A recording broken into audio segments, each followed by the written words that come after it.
দেখেছেন বড় বড় বোরিং দিয়ে পানি ছেঁকা, কিন্তু আমাদের এই যে হাত দিয়ে দেখেন কিভাবে পানি ছেঁকছে।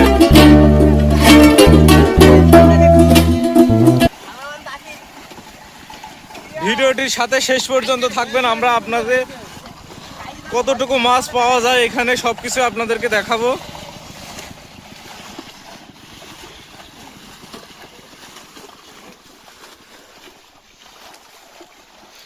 দেশীয় জাতের যেসব মাছগুলো, সেই মাছগুলো এখানে আছে।